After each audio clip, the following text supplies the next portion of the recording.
Back in 1994, Donkey Kong Country absolutely demolished everything we thought we knew about what the Super Nintendo could do. Gorgeous pre-rendered graphics, that legendary David Wise soundtrack, and platforming so tight it could crack walnuts. This game was a total hit.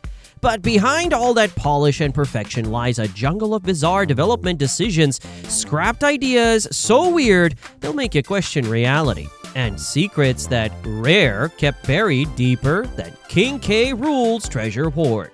Here are the 10 weird facts you didn't know.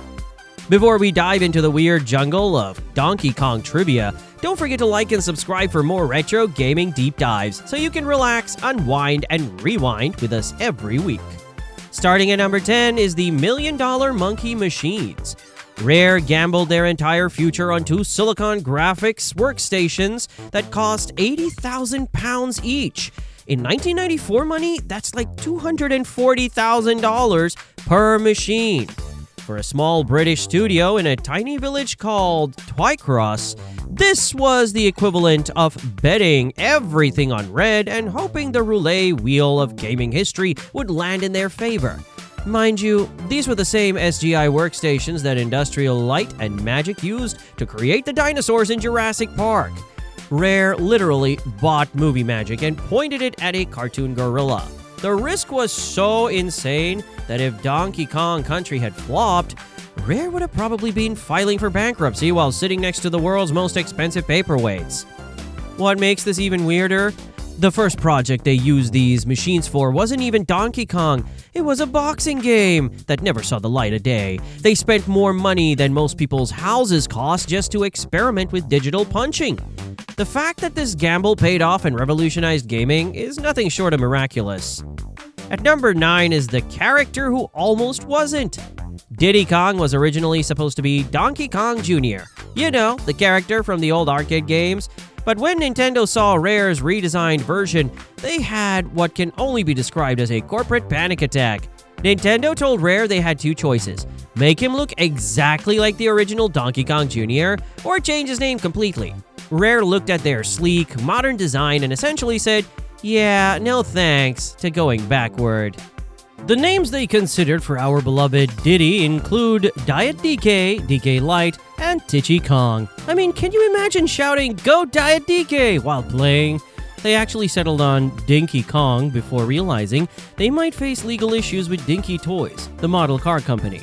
The name Dinky Kong was later recycled and became Kiddy Kong's Japanese name. So, in a weird twist of fate, that rejected name found its way into the series anyway, just attached to a completely different character who couldn't be more different from the agile acrobatic Diddy. At number 8 is the scrapped army of Animal Chaos. The animal friends we know and love, Rambi, Enguarde, Expresso, they're actually the survivors of what can only be described as a zoological massacre of ideas. The original concept included a dolphin, a flying pig, and a goat. They also planned an owl named Hooter who would give players hints and information. This actually sounds incredibly useful. Imagine having a wise owl companion guiding you through tricky sections. Instead, we got Cranky Kong yelling at us about how games used to be better. The flying pig mentioned in these plans might have been recycled into Hogwash, the flying pig, an enemy that appeared in Donkey Kong Land. So sometimes weird ideas don't die, they just get turned into things that try to kill you instead.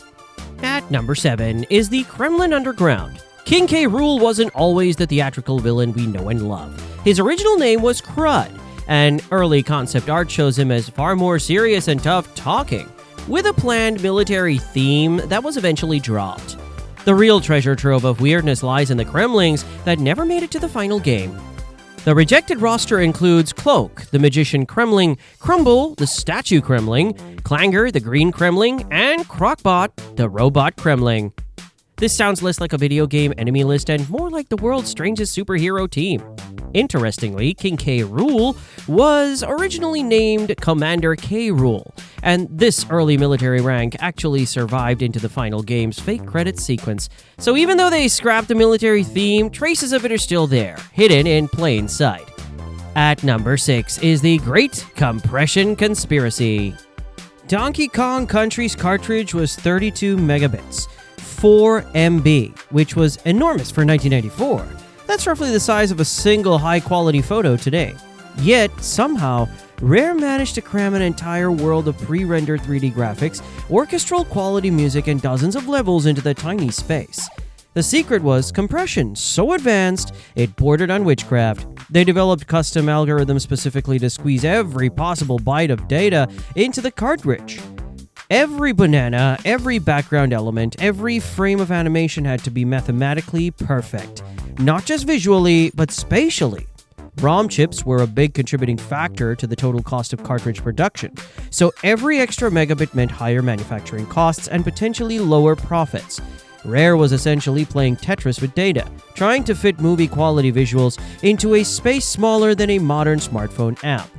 The compression was so effective that Nintendo backed the game with a $16 million marketing campaign in America alone. They knew they had something special that pushed the boundaries of what home consoles could achieve. At number 5 are the lost moves that could have changed everything. Before Donkey Kong got his signature roll attack and Diddy got his cartwheel, Rare considered completely different movesets, including slide and leapfrog attacks. Imagine if instead of rolling through enemies, Donkey Kong slid around levels like he was on ice, or if he leapfrogged over obstacles like some kind of simian gymnast. These moves were ultimately cut because they didn't feel fluid enough, which reveals just how obsessed Rare was with getting the controls absolutely perfect. But wait for the really wild part. Hidden in the game's unused sprite data are animations of Donkey Kong kicking, which later became his primary attack in Donkey Kong 64. So that iconic kick attack was actually planned for the original game, but got shelved for 4 years. At number 4 is the Helmet Light Conspiracy. In early marketing materials and concept art, Donkey Kong had a helmet with a built-in light specifically for the minecart levels. This wasn't just concept art, this was a fully planned feature that made it far enough into development to appear in promotional materials. The helmet light would have fundamentally changed how the underground levels worked. Instead of the atmospheric darkness punctuated by Squawks the Parrot's illumination, you would have had direct control over lighting up the caves and mines. This would have been a completely different gameplay experience. Squawks ultimately replaced the helmet's intended functionality, which means our beloved parrot companion was essentially a last-minute substitution for mining equipment. Every time Squawks lights up a dark cavern, you're seeing the ghost of Donkey Kong's abandoned hard hat.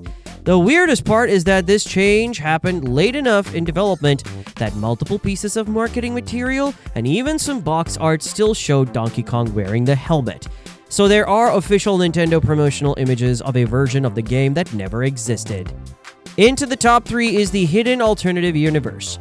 Before King K. Rool, before the Kremlins, before banana hordes, and tropical islands, Donkey Kong Country was almost a completely different game called Donkey Kong vs. Super Wario.